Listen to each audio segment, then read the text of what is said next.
Welcome to Let Freedom Ring. Before I do anything, I just want to say this episode is dedicated to the memory of the legendary Terry Funk, who passed away yesterday, one of my favorite wrestlers growing up. So R.I.P. Terry. But my guest this week, Kevin Hill. Kevin, welcome to the show. What's up, Dan? How are you, man? Good, good. Let's get to know you a little bit. Where are you from? Where'd you grow up? I'm from Massachusetts. I'm from Burlington, Massachusetts, just outside of Boston, about 15 minutes away from Boston. Grew up there till I was about 18, and then that's when I moved up to New Hampshire. Oh, nice. So is that Burlington High School then? Yeah, BHS. Was that what's the mascot there? Devils? Red Devil. It is? Yeah, Okay. Red Devil. All right, yeah, I remember them. Did you play any sports in high school and stuff like that? I did. So I played hockey, tennis. I actually started off tennis, but then, by the time I got to high school, I was kind of bored with tennis. I played since I was 5, so oh, really? I kind of gave it a couple years and then switched over to lacrosse. It was kind of a easier transition with hockey. Yeah. It's basically hockey with sneakers. Nice. Yeah, tennis. How was that? Like, did you grow up watching it, or was like your family into it? Yeah, or? my mom got me into it when I was about 5. So when you're a kid, you don't really have a choice. You just play. You just play what your parents bring you to. But I mean, we played it. Sports are different now, but I mean, we played everything back there. Back then, tennis, basketball. I mean, we bowled. We traveled. Me and my brother traveled around the Northeast bowling in tournaments and things like that. Just as much as we play softball, we did bowling. And then same thing, tennis tournaments all around the country and stuff like that. Oh, very cool. Now, what are 3 things that everybody should know about you? I don't know. So, I mean, I guess so. I play softball. I still play sports now. I coach baseball and hockey. I coach my son's hockey team, which is an adventure. Definitely a different sport today than it was when we were growing up. I mean, I think you and I are similar age. I'm in my 40s. I'm almost in my 40s. Yeah. So I got a few on you, but I mean, sports back then and coaching back then is so much different than it is now. I mean, you kind of have to be super nice to everybody. Yeah. Where back in the day, we would just get screamed at and tortured. Yeah. And that was normal. But I coach baseball. I coach my son's Babe Ruth team. I coach his middle school team. Hockey coach, father of 2. My daughter's 11. Son is just about to turn 14, going on 20. Kid's grown up so much in like a year. You look at pictures from literally a year ago, and he looks like a tiny little kid, and then all of a sudden, he's got zits on his face and crazy hair, wearing $300 pair of sneakers. Yeah. Yeah, it's funny how it does just happen. Like, my nephew turned 10 this year, and I was like, where 10? How did this happen? Yeah. Like, he's not a baby anymore. Yeah, and that's actually 10's a fun age. 10's a fun age. My daughter's 11, and I mean, she's a firecracker. I mean, she's just all over the place all the time. She's so fun. And then my teenage son, not that he's not fun, but it's a different attitude. She's like, all positivity, jumping around, and he's just the mundane teenager. Hey, Dad. Yeah. Yeah, they grow out of that, I think, eventually. Yeah. We all go through it. Yeah, the phases, He's funny. And I got to ask the money question here on Let Freedom Ring. We ask every guest this, sticking with the theme of the show, which is Let Freedom Ring. What does it mean to you to be an American? So I saw that question earlier pop up because, for anyone who doesn't know, sometimes Dan will send a couple questions just to not give take a little me heads off guard. up. Yeah, a little heads up on some. And I thought about this one, and I said, God, we could literally fill the show up, getting into America and politics and the way society is these days. But I guess a funny one to jump right into is, take the U.S. women's soccer team. And I mean, such a divide with the country with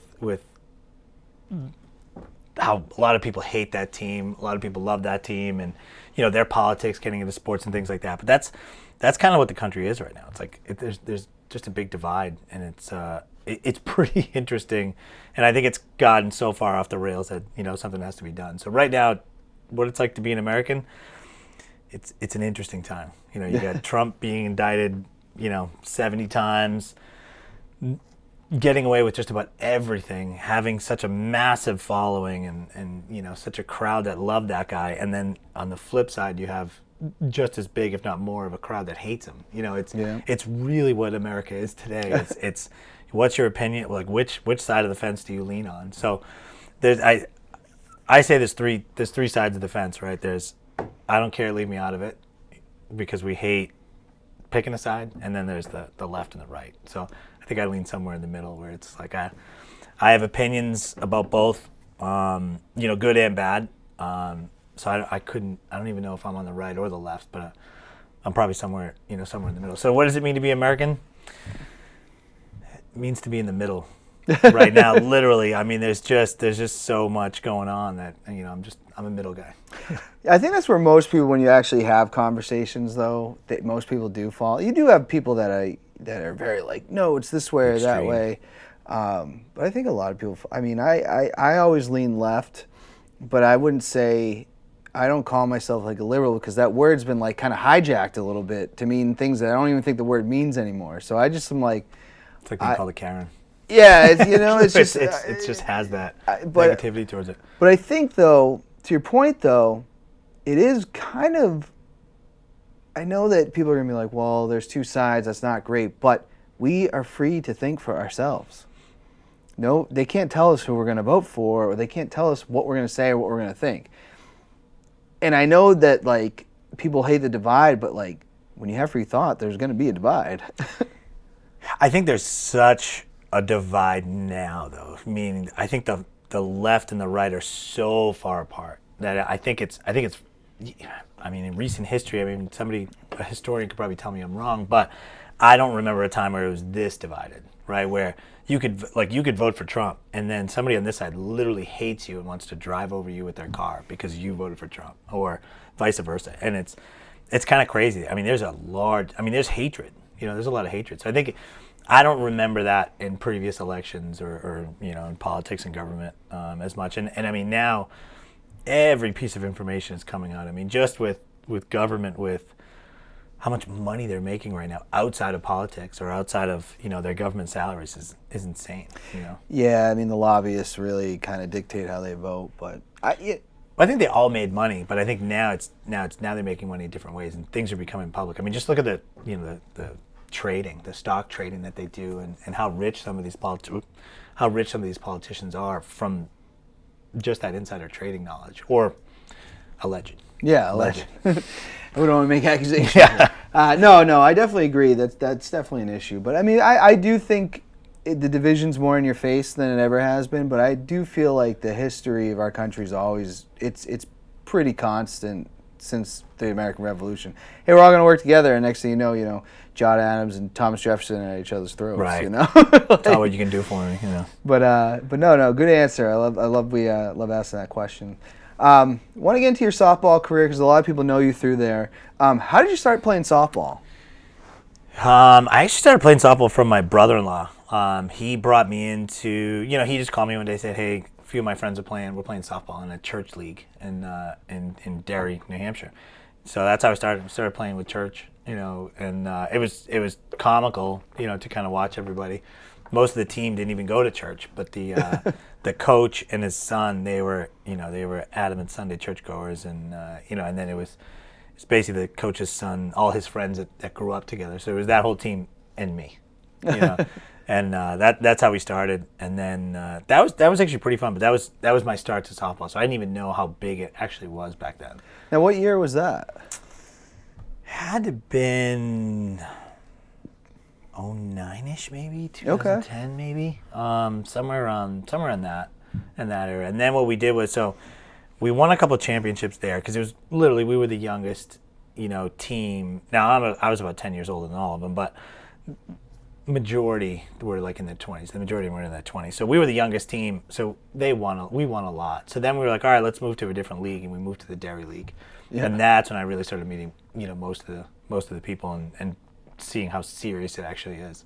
The Derry League back then was, the talent in that league would crush most of the talent in every single league. I mean, you had basically B and C, rated softball players playing in that league. I mean, the teams are just absolutely stacked, and you saw so much, so much talent, being tossed around that it got fun. I mean, basically, we took that. Once I started playing tournament ball, shortly after that, you saw that league was for practice. Like that was your practice. So you weren't necessarily always trying to win. You were trying to work on stuff, for the weekend. That's after a couple of years, that's kind of what it became. But still very competitive. But the Dairy League was good, and then the league lost, or the league lost the use of the field, so then it kind of folded. So Dairy's just done. It's done. I mean, I think just this year they were using it for fast pitch the last few years. Yeah. And then they finally put in a permanent fence in that field for fast pitch. So it's, I don't know how far it is, like maybe 220, 230 or so. So they cut that field, down to nothing. That was a big field. I think 305 to left, and 360 to center, 305 or 310 to right too. It was a bigger field, and it was well groomed. The town took care of it. Yeah. I remember, I think I played there one time in the church league, like in 2017, because I don't think I'm in the church league still, and I don't think Dairy's a part of it. But I remember like going there. It was like we were on the Nashua teams. We're going to play in Dairy. And I remember because that's what it was, Nashua versus the Dairy side. Because remember in the playoffs, that's what it was. It was basically our teams versus your teams, I think. Yeah. It was just very like, I was like, man, it doesn't feel like a church league tonight. Right. Yeah, it was. Oh, we're playing a Nashua team. All right. It was kind of funny. And then I did like the playoffs though, because it was like a bracket style tournament. Kind of like, how UTRIP is now. That brackets out. So that was interesting. Yeah, church it's an interesting play. They still are doing that now. It's really just Nashua, Manchester. There's a Lowell team. The team I play on is actually in Hooksett, but they kind of count them towards like the Manchester teams. But they're still doing that bracket, and it's tough because I mean, you play in a lot of leagues too, where you're used to like playing in a series when you're in the playoffs. It's single elimination. Right. Yeah. So it's like every game is like do or die. It's big. Yeah. So I don't remember. One year we went in with 9 guys. We just had guys in that weekend that just couldn't show up. So we went with 9 guys. And it was tough. I mean, it was definitely tough. It was hot, and I remember it. And we wound up winning. People hated us. Yeah. Because we were winning with 9 guys. And like, what the heck? Is it still ASA? Yeah, still ASA, yeah.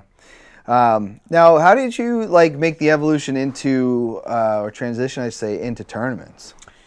So once I got to Derry, we started seeing, I started seeing guys that were playing tournaments, and then I ultimately just got asked to play. It was funny. So we entered that league as a church team that came from like winning a couple of championships in church. So our coach at the time like went into like the first opening meeting for at the beginning of the year, the coaches meetings and things like that, and he told everyone, it's like, oh, we're really good. We're probably going to be one of the top teams here. No, we weren't. Not even close. I mean, he thought that we were going to crush it there, but we went there and the talent was so good, and so there was a few guys that picked out a few teammates. In fact, Chad. Chad on LaFontaine? No, Chad Park on our Oh, legendary okay, team. yeah. He played back then. He came from that league too, so he was kind of spotted there. That's how we got him into, playing tournament ball back then. But basically, we played, and then some of the tournament ball players would then ask us, "Hey, do you want to play with a team that plays on Saturday tournaments and things like that?" So it just kind of spawned into that. Oh, nice. Yeah, it's funny because we were talking on the field the other day. Like we played. When I got out of college, I was looking for softball because that's where I started playing. We did intramurals.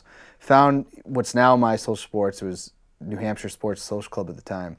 And we'd go in there and we'd dominate. Like we'd win all these things. And we started, Mike Lamonde signed us up for this men's league, and he was doing the same thing. He's like, we're really, really good. None of us had played UTRIP before. And I remember like not being able to keep up, but like the first at bat I hit this monstrous home run. And I never hit a home run before. And I was like, okay, this is different. I was like, this is much different. Yeah, bats are different. The balls were different. Back then, ASA was just lesser. I mean, if you took a swing with a UTRIP bat, and your bat speed was 100. If you took the same bat speed of 100 with an ASA bat and an ASA ball, it just wasn't going as hard. Yeah. So when you jump up to U-Trip, all of a sudden you start hitting it further, and you go, wow, this is amazing. This is Never going back. That's kind of what happened. Like we were like, yeah, we didn't do great that year. We're like, we're gonna make a better. We did make a better team the next year, but still not enough to win a playoff series, you know.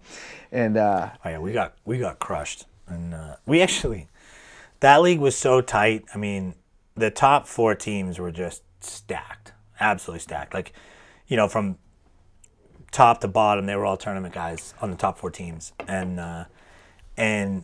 some of the teams hated us because they thought that we were these young kids. I mean, again, I wasn't young, but I think I got into it when I was 30. okay. And, you know, but they came in and they all heard that we were coming in to beat everybody. So they all just tried to kill us. And we were like, everybody, it was just like, they'd shoot middle every 5 seconds. And that never really happens in church that often. It's more of a, you know, more of a joke. And it's definitely not on purpose.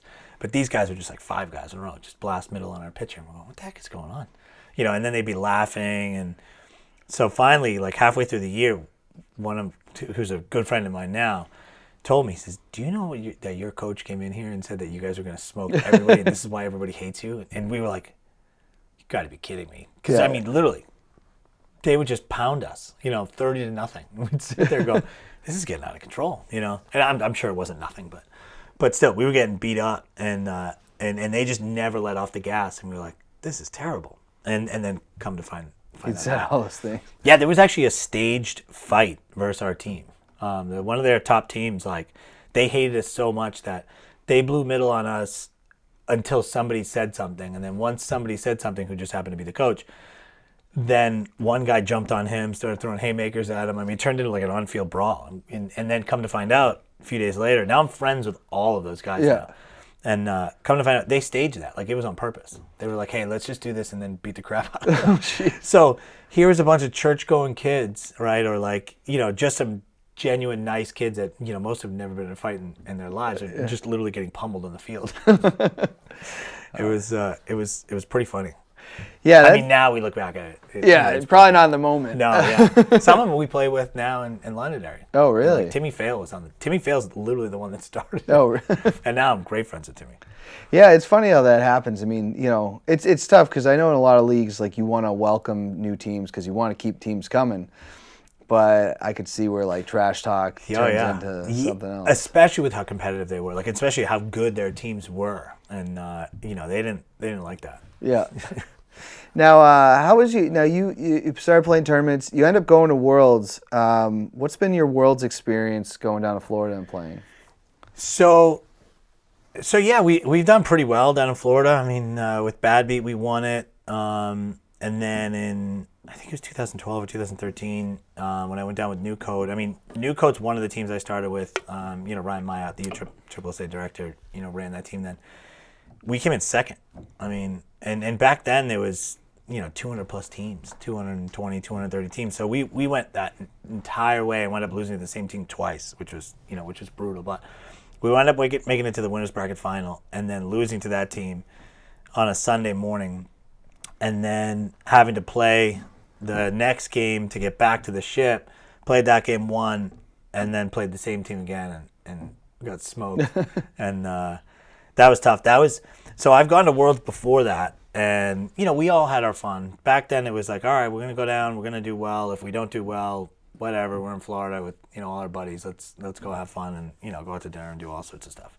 So it was fun. No matter what, we had fun. Whether we were still playing, going far in the tournament, or getting knocked out early and, you know, just going down there to have a good time, we had a blast. The year we came in second was literally the worst year I've ever had at Worlds in my entire life. Oh, really? Because every night we'd, you know, when you go down there, you don't want to have too much fun while you're playing ball, right? You don't want to get too tired. You're going to bed fairly early because you might have 6 games the next day, and so on and so forth. So you're kind of taking care of yourself. So we did that the whole way. Like, nobody had any drinks. Everyone was pretty much eating good food and everything. And then to make it that whole way and then just not get it done, we were like, this is the worst.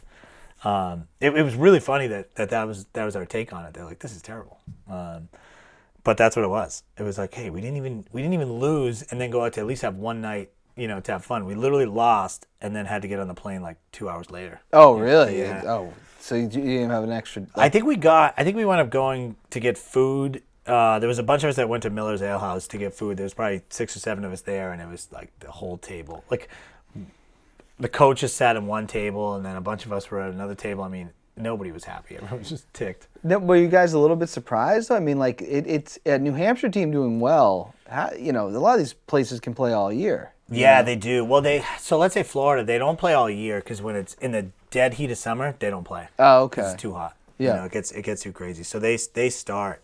A lot of times they start not too much before Worlds. Oh, really? Right. Yeah, so they might start a makes month sense. before. So there was that age-old thing where back in the day, U-Trip used to be heavily reliant on points. Like what are your team points? How many tournaments have you played, and how well did you do in them? So you had to hit like 1,200 points just to get considered to go to Florida. Then they changed it into you can just buy your way in. Whoever wants to go. Just send your 400 and you can go.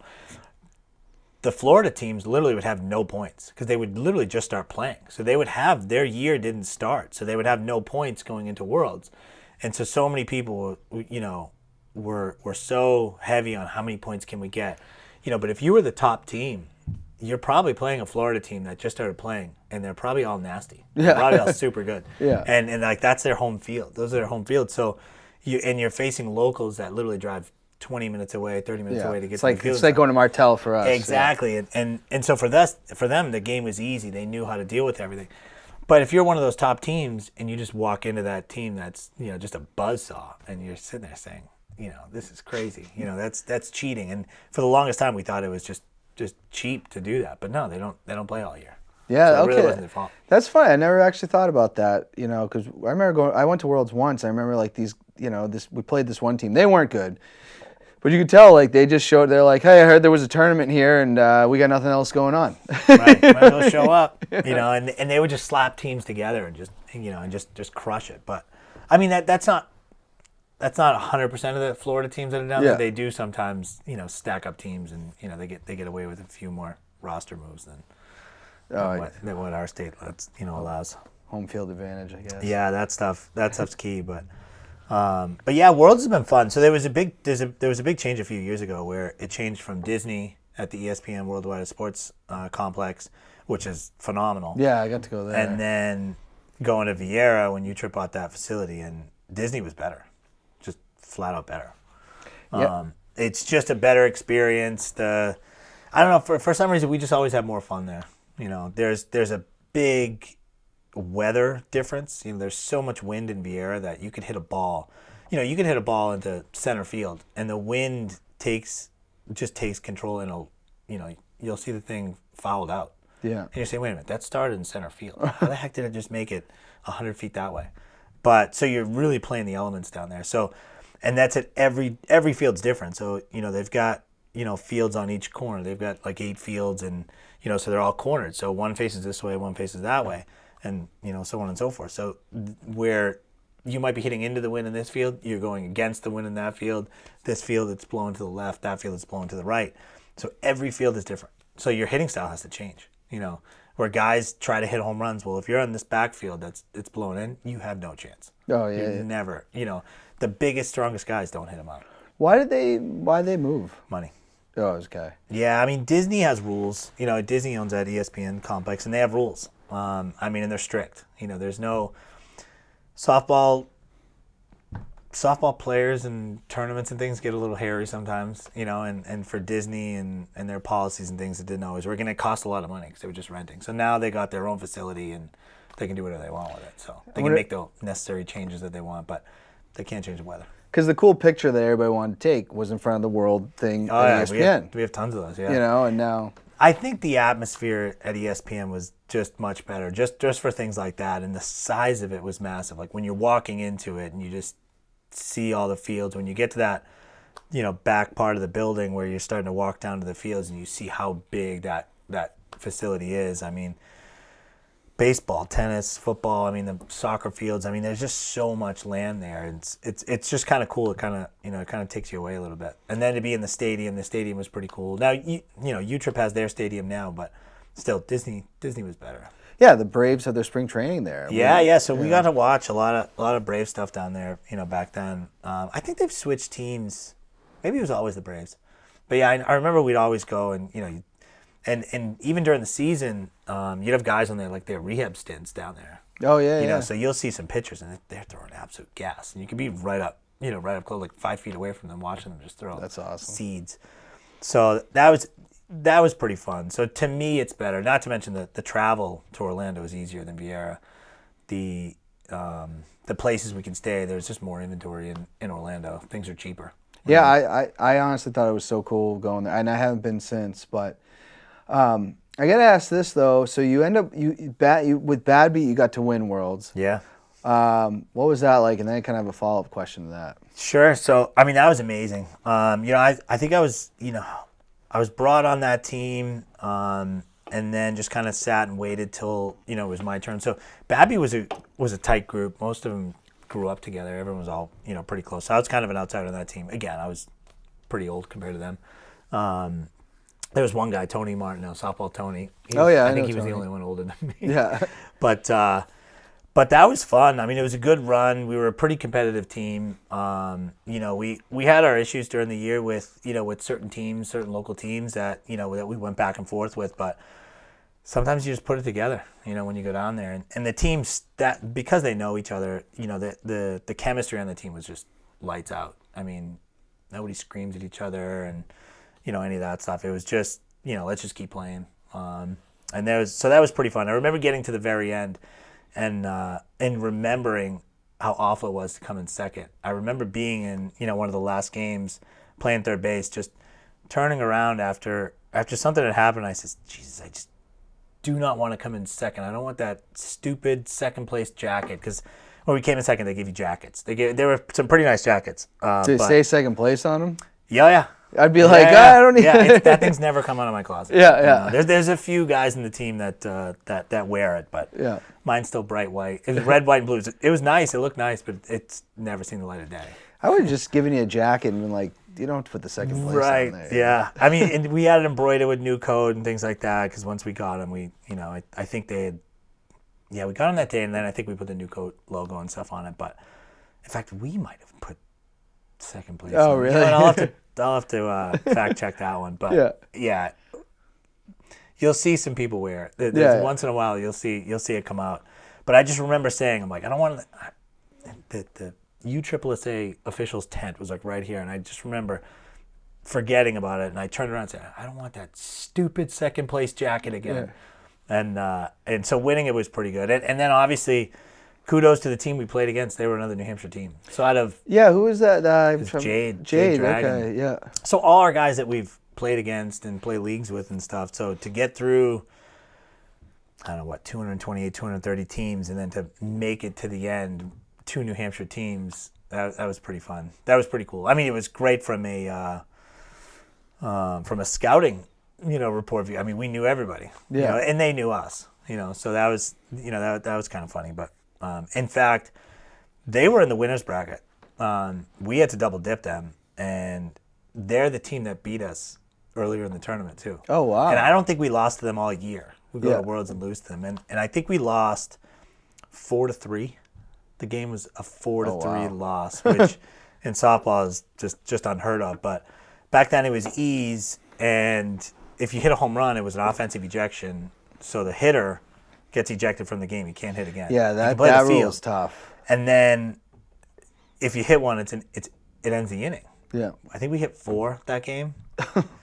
We either hit 3 and they hit 2, or we hit 4 and they hit 3. Like, we were 1 away. But it basically just came down to walking whoever that was up just to get to the out. I mean, you could almost get 3 outs just by walking people. And that's what it became like, because you have 3 or 4 guys that are tossed out of the game in the lineup. So if one guy gets on, you can just start walking people. So it became that type of game. It was frustrating. I remember having after that game, I started yelling at everyone. And I'm like, because it was such a talented team, and I just started yelling at everyone. Like, everyone back then thought that Bad Beat was going to have a home run issue. They thought there was too much power on the team. Ease wasn't a good place. They're going to go down there and hit 1,000,000 home runs and lose. So I kind of yelled at everyone. I'm like, this is what everyone back home thought you guys were going to do. And I'm like, so let's just not do that. I'm like, there's so much talent on this team. And we just went out and did it. It was pretty funny. By the end, I had no voice. Yeah, I could imagine. That's No just voice. that's a lot there. And what I gotta say about that, from what I remember, and this is where I remember this is the first time like people started going like live on Facebook to show like tournament games and stuff. Because now you see that everybody's doing it, right? Do you think that the success of, because I think New Code also won co-ed that year, Bad Beat Yeah. wins men's E's. I feel like tournament softball was a thing in New Hampshire, but it didn't feel like everybody wanted to do it. And now it feels like everybody wants to do it. Do you think that it grew a lot after you guys won? I was trying to think about that. I think I'd have to lean towards I don't know. I mean, I'm leaning no, because I see so many. What I see now is I see so many leagues around that have players in it that don't play in this league or that league, right? Like, so you'll have Pelham, right? You'll have Pelham, New Hampshire. You'll have Merrimack. A lot of those same kids play in both, and then you have Londonderry. There's a few Merrimack guys there. But then you've got the My Social Sports. Those guys, so you've got Nashua, you've got Manchester. A lot of those guys never go to Merrimack. You don't see any of those guys in Merrimack. You don't see any of those guys in Londonderry or Pelham and things like that. So I think there's such a separation, right now. There's a class separation in a sense where there's more of the rec league type players, and what I mean by that is they just take it as fun. And then you've got other guys that take it really seriously. And most of them won't admit how serious they actually take it, right? I mean, Merrimack's a pretty serious league, and so is Pelham. I mean, guys literally go there every night to win. Merrimack it's a draft league, so you basically draft the whole league. So it gets pretty competitive every year because not all the same teams are always winning. It's not just a runaway. For instance, like we were talking about in Londonderry where we play together.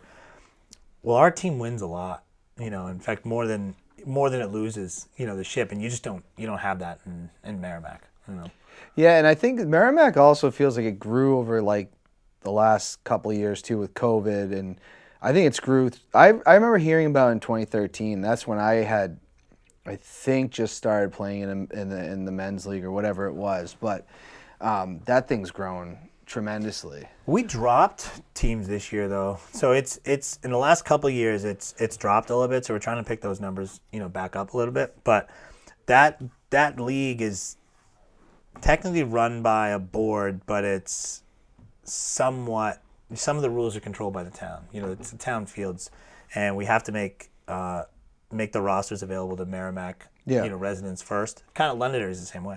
Londonderry. We got brand new lights there a few years ago. Brand new lights that cost the taxpayers a ton. Now I live in Londonderry, so I know how much it cost. It was crazy, but the town basically invests money, into these leagues. So it's pretty cool. But with that comes rules, rules from the town that it's got to be if they're footing the bill for some stuff, they've got to be involved, and it's got to be set towards the residents of their town. Where other leagues are a little bit different. Like Pelham, the rec department runs it, but they don't care who plays there. They don't mind because it's everybody pays their fair share. So it's basically anything that's done to the field is paid for by the league fees and all that stuff. But they're great down there. It's pretty fun. I supply the balls to all the leagues around, and so I see how each league kind of handles their stuff differently. Yeah, I definitely agree. And do you think rec what could we like? Because I think tournaments have killed the Sunday Nashville League because nobody wants to come back. Cause that's where I've noticed the expansion of a lot of people playing. There was a fear of that in Merrimack. That came Really? up. Like, did the emergence of all the tournament players coming to this league hurt it? Overall by knocking out some of the guys who don't take it as serious. You'd have to say yes to a degree. I'm sure there are some guys, but it's happened a lot in Nashville. Well, the Sunday League has pretty much been struggling for players over the last couple of years because a lot of people now play tournaments and they don't want to play on Sunday. I played all day Saturday, or I'm in Connecticut still, or I'm here. So I think there's been a tough balance of finding the balance of where's the rec players, where's the people in the middle, where's the people that are just hardcore tournament players. in trying to make all these other leagues work. But then you have My Social Sports, that's a business, and they run it like a business, so they're finding those rec players. Meanwhile, you have leagues like in Nashville, it's like, well, what are we? Like, what are we now? Are we like a competitive U-Trip league, or should we go be a rec league so we have numbers, you know? Yeah, so that's interesting. Well, so you have numbers, so you have to find out, are there more rec players than let's say, quote, tournament players? I don't know. I mean, how many in the middle do you have? Yeah, because you do talk to certain guys. Like, there are, take some of the Nashua pictures that you got when you guys all play games, you guys all do the group photos and things. Half of them are tournament players. Yeah. You know, half of them are in that middle of rec to tournament, or, you know, and they're just in that circle. And then you go outside of that and the classes go up a little bit. And then I'm sure you go outside of that, you know, the opposite way, you know. Because I know there's a Manchester League that, I mean, for guys they use a squish ball, for girls they use a real ball. Yeah, that's the My Social Sports. Oh, that's My Social Sports. Yeah. So that's an interesting one too, because I mean, I've gone down to see some of those when I've dropped equipment off to people, and it's just different. But I tell you, there's some ballers down there that nobody knows about, especially some of the girls. You always try to find the hidden gems for other teams there, but Yeah. they have to use a squish ball there because of the fields Size they use. fields, That would yeah. be like a nightmare with any other ball. But yeah, I think that it's. I think softball is, because a lot of people are like, oh, everything's dying down. I'm like, no, I think it's as popular as ever. There's more leagues, but some leagues are hurting because of different factors. Well, in U-Trip, it's going down a little bit, and I talk to the directors, and they'll tell you they know how many teams register every single year, and they'll tell you from 5-10 years ago, numbers are down. There's not as many teams, because they have to get registered teams for everything, every league, every tournament. You know, they have to be registered, so they see what the final numbers are, and according to them, it's down. Really? You know? So that's interesting. But I will say for New Hampshire U-Trip, I feel is up in numbers, and the amount of teams that are entering tournaments. You know, when COVID happened and there wasn't a lot of stuff going on, once that was done, it seemed like everybody wanted to play ball again. So a normal tournament that might get 8 to 10 teams now has 14. Yeah. You know, and you're looking at those numbers saying, wow, that's pretty good. So it looks like there's definitely more. I think there's the same amount or less, but you're just seeing more activity. You know, but in terms of numbers, like they say, they're down. Really? In terms of quantity of people. Well, I have to say this, and I have noticed this in Nashua, and I got a little heat for this, and I was like, okay, you've misinterpreted what I said. I might even talk to you about it. That happens sometimes. Yeah, but we're not, I've noticed in Nashua, we're not getting the younger players. Like there's, in the championship series tonight, you got Drew Frost and Mason Linscott, and they're both like 20. There's nobody really like under 28 on most of the teams. I think most people are in their 30s and 40s, and it's not an age-restricted league. So I'm like, where are these younger players? Like, I'm not seeing them in any leagues that I play in, and I'm just curious because I started playing when I was 20, and I'm just not seeing that a lot. Yeah. So if you look at for U-Trip, E-Nationals in Connecticut a few days ago was won by an E team out of. I think they should be registered in New Hampshire and Mass, right? Bunch of guys I've played with before. It was basically them, like some old guys. Their pitcher I think was 65. But then on the flip side of that team, there's their sons, and they were in their 20s. So there was like 3 or 4 kids in their 20s that were playing. So, how did those 20-year-olds get into the game? Well, their dads. Yeah. So that's the key to it. Is I think they have to be introduced to it by somebody, whether it's a family member or, maybe they're just not, or maybe they're playing longer in other sports, or in baseball, maybe they just, I don't know. Maybe there's more leagues that they're just playing and they're not coming over to softball. There's plenty of kids that have been paid to play baseball, that come to softball and then they just can't. They just can't do it for long. They're like, this is crazy. Well, I think most people that get introduced to softball in New Hampshire will probably start with My Social Sports because that's the first thing you're going to find on a Google search. And again, they are a business and they cater that business. They even said they're like the average person wants to commit to 8 games. They don't want to do a full season. They want to do a session. And that's what they kind of started. And they've been doing this now for And they're going long through the winter time. now. Yeah. Right, with that stuff. It's like clockwork for them, you know. So I you know, it's always interesting to find that balance, you know. So they're going up. So they're trending up in terms of their numbers. I would say they have to, at least in Manchester, though. But then you also got to look at the flip side here, is that they talked about running in Merrimack. They used to run in Nashua. And when they did run in Nashua, I played in it, there was only like 4 or 5 teams. At one point, they moved to Merrimack. They got to 8 teams. Then they left because they were down to 4 again, or whatever it was. And now they tried to do it this year. It didn't work. I never heard of it again. I'm like, they didn't get the numbers. That's Nashua. So, like, we kind of can count, like, I think for softball, Merrimack and Nashua sometimes just kind of are thought of Well, as the yeah, same. because I mean, if you're trying a league in Nashua and then, you know, seeing what it'll do in Merrimack, I don't know if you're getting any different numbers there because of the location. They're obviously right next to each other. You know, but if you did like Salem, Nashua, those people might be different. Yeah. You know, you might be getting different people in those. But I would say definitely in Manchester. Pelham's insane. They have to run 2 divisions. Oh, really? See, and I don't like going to Pelham, so I never would. To the middle of nowhere. You know, but that's good to hear that they're. They even fall ball. They were like one of the biggest fall ball leagues out there too. And you know, and I know that personally, just not from playing there, because I haven't played there in years. But I sell them the balls, so I get the orders when they need more. And it's just, you know, and I asked the question, I'm like, how you guys doing? He's like, we have 16 teams for fall ball. This is crazy. That's nuts. I wonder. So, I'm curious to who they're drawing from because that can't be all of Pelham. No, they're getting Mass. They're Okay. getting New Hampshire, you know, because they're obviously right on that Mass line. So they're getting a lot of kids that are coming up from Lowell, Lawrence, and beyond, and Woburn, and you know, they're coming up to Pelham because of the fall ball. You know? That's awesome. You know, and a lot of them, like the top teams, are tournament teams anyway, so they're asking all their buddies all around, you know. But yeah, I think there was 16 fall ball teams last year, and they only do now. That's a smaller session, the fall ball, but they go into November. You know, and sometimes I remember playing there a long time ago, and it would literally be, you know, 28 degrees. Like the ground would be frozen, and you're sitting there feeling rockets off. Yeah. You know, cold balls off cold bats are just fly. And they used to use crazier balls. They used to use harder balls too. And then off a frozen infield, it was scary. You know, you get a frozen rut, and you're getting a ball off, and it just takes literally a 20-foot hop, and you're like, pretty sure. I'm glad my face wasn't. I'm not gonna. You're literally olaying everything, you know, because you don't want anything to do with getting in front of a ball. Yeah. It turns comical, but until somebody gets hurt.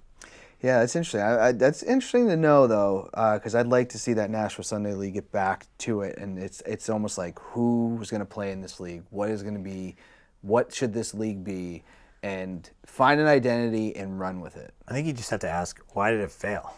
You know, and fix those issues. You know, find the pains. Absolutely. I do want to ask a question. You did have a fan question from Tyler Barrett, so I do want to ask this. TB. He wants to know, is the Challenge Cup going B? Yeah, so he'd called me shortly after he posted that. But okay. Former guest of the show, by the way. Yeah, TB's great. He's an animal. Not this year. Not this year. We've got so TB's been on the Challenge Cup team for C that I've helped run the last few years, and so he moved up to B this year, so he's going to miss it. He's going to miss the Challenge Cup for New Hampshire this year, so he wants us to go play B so he can play. Okay, so what? Selfish question he's got going on there. Okay, that makes sense. No, but he's been a big part of the team. You know, he was a stud last year, and it's a fun time, and New Hampshire's done really well. You know, 3 years in a row we've been, you know, top 8 out of all the states that go there and C, so it's, you know, it's pretty good. We have a good time. We have a good team. Is there a B team in New Hampshire right now? No. Okay, so he must be playing in Mass or Connecticut? Or? Yeah, so he's playing for Platinum Fire. Okay. So Platinum's out of Rhode Island. Oh, okay. Well-known team. I mean, we've played. I mean, I've been playing against Platinum Fire since they were an E team. You know, way back then, like Bad Beat. We played. I think Platinum was E back then too. Oh. But pretty much since I started, we've been playing Platinum Fire. You know. Oh, nice. All right, I do want to ask some top fives, and we kind of talked off air. I'm going to change this question a little bit, but who would you say the top 5 players in the area are right now? Ooh, you threw a wrench in the original. Yeah. It's all right because I didn't even think of any players when you asked me that question earlier. That's tough because, like, my 6, 7, 8 guys are gonna call me up, tick they didn't make the list, right? We like to Let's spark controversy. Right? let's steer away from the controversy a little bit, and I'll amend the way I'm going to answer it, and just say some guys, not necessarily that they may or may not be in the top 5. Okay. But they're just guys that just genuinely, kind of impress, Yeah. I guess. Again, it's like the guys I leave off this and the guys that I'm putting on the list, or girls, are just going to, it's like I'm kissing their butts. But, I mean, there's some impressive people like Sean Rand. Now I play on a tournament team, with him now. And that kid just like goes all out. Right, so there's a difference with a lot of kids, these days, where you've got guys that'll give you literally everything. They'll break their face. They'll run through. The age-old saying, "I'll run through a brick wall to do whatever." Right. Well, Sean does that. He's been on my Challenge Cup team the last few years, and they put up temporary fences, for the sea level. That way, the fields are less than 325 that the majors play on, and year after year, you'll get a fly ball that's going in the gap out that far, which is about 310 to left center field, and Rand is literally running through the temporary fence. Now these are big, tall, like probably 8-foot, metal fences that you can push them over. Yeah. But they're still metal fences, and he's literally like diving into them, and he'll make the catch, and just you literally have to. He's now beyond the wall, bringing the ball back in because he just knocked over it. But consistently, that kid just gives it everything he's got, and just makes the plays that just like make you go, wow. Now again, he's on my team, so if this gets back to him, he's going to be like, hey, thanks, Kevin, it's the best. But when he first came to the Challenge Cup, and I was doing the lineup, we had some differences kind of how the lineup was, and I had said to him, like, Sean, you and me are new together. Like I've seen you play a couple times, but I've got to know who you are before I know where to put you, right? And I thought at the time I had a good idea of what he could do, right? I mean, the kid just hit bombs. And he did it well, and he did it more often than not where he would just hit home runs. And I told him, I said, listen, I know when I need a home run, you're my guy. Yeah. But when I don't have a home run left in the bank and I know that that's your swing, I'm going to put somebody else in to go get me a single. And he hated it. He hated the idea of that.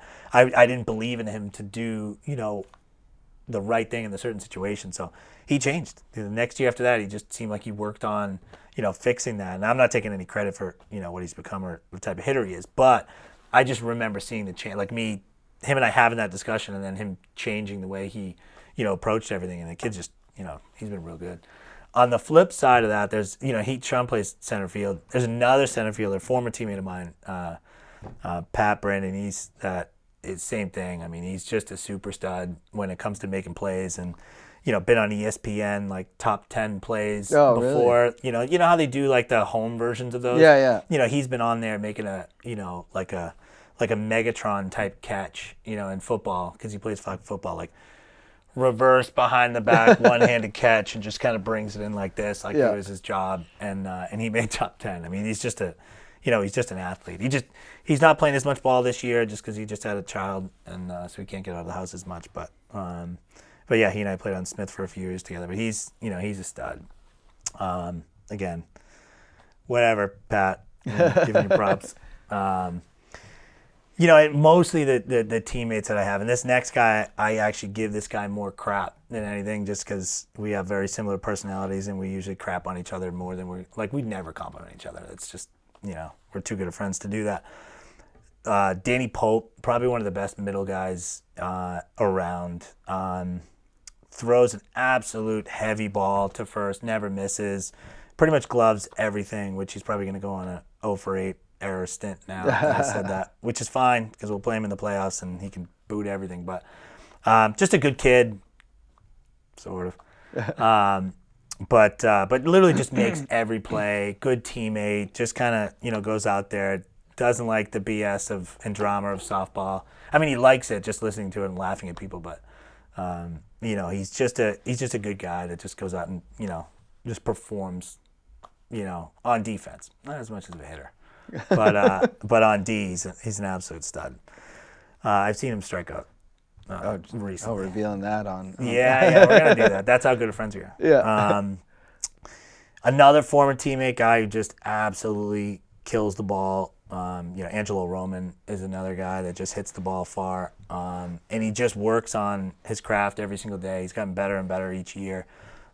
He's another one that just, at will can hit the ball 400. He's just a good athlete. Got to mention my pitcher, my tournament pitcher now, Spanky. The guy just the exceptional last weekend. He just doesn't throw walks. I mean, he probably has, you can probably count the number of walks he has on two hands the entire year. I mean, he just doesn't walk people. And in softball, obviously, that's a pretty big thing. You need that, yeah. Yeah, it's huge. Does he play cornhole too? Or I always ask if pitchers are good at that too. I know Chris Pope does. Pope's Yeah. a good pitcher. He throws his knuckleball, and he throws the bags pretty good. Yeah. He's another one. Jimmy O'Connor's another good guy. He actually coaches the team I'm on now. It's pretty funny because Angelo and Jimmy, last night in the Merrimack League, we had our last game of the regular season. Each one of them, we had a doubleheader. They had to hit 6 home runs each to take the lead over, I think, TB. Oh, really? In the league. I think TB and Brendan Laporte were at the top. So they had to hit 6, each in doubleheaders to get there, and they felt short. But Lowe had the same thing, I think, last year. He had in the last game of the season, he had to hit like 5 of the last 2, and he wound up hitting 6 and taking the thing in 2 games. It was pretty sick, but those guys just hit. It's impressive to see some of these guys hit, And me, I mean, I have such a different style of hitting, so for me to watch, some of those guys, it's pretty good. But there is a lot of guys I'm leaving. There's tons, and lot. there's great players in different leagues, different tournaments, different levels. Josh Moore is having like a phenomenal year. It's like that kid's 22 again, just out there having fun. He's one of the best kids in softball. He's a fun kid to be around. Pierce, JP on Toro right now. The kid's like a hitting machine. I think the last 3 tournaments he's batted 800. Oh wow! I mean, he's just a machine. The going joke on our team right now is he's got cement blocks for feet out in right field, but other than that, kid just mashes the ball. There's so many good players though. There's so many good players. No, definitely. There's all levels of you see it that's the best part of softball is like seeing all these players, and just even like when you see stuff even at the rec level that you're like, wow, that was pretty cool to watch. Like, I love watching softball at all. I don't care what it is. Like, if there's a game going on, I'm not far away. I'll probably stop by. It's funny. Have you ever watched the major games? Yeah. So those are just different, where it's just guys blasting home runs Yeah. at will. Some of the bigger tournaments where they have unlimited home runs, and these big massive guys are just jacking out 400-foot bombs at will. It kind of gets boring after a while. To be honest, when I was growing up, that's all I thought softball was, honestly. I was like, well, of course. When you're a baseball player, like, of course you get a softball out, I mean, I coach hockey, and the kids in hockey make fun of the softball stuff every second. Yeah. Every chance they can get. It's like, wait till you get old. Yeah, seriously. It's like Real quick, I want to go to buy or sell. A couple things here. We're a little short on time, but I want to ask a few. First, are you buying or selling Bill Belichick as the coach of the New England Patriots for the 2023 season? I'm buying it. The problem we have with media these days is everything is speculation, right? I mean, if you listen to like Felger and Maz, Oh, I can't. it's horrible. They've become the worst. But it's no different on EEI. I mean, it's terrible. All these guys just make up narratives that just get everybody, fueled up, So I just don't think there's as big of a hatred on, like they painted out like every player in the Patriots in the last 5 years hates Belichick.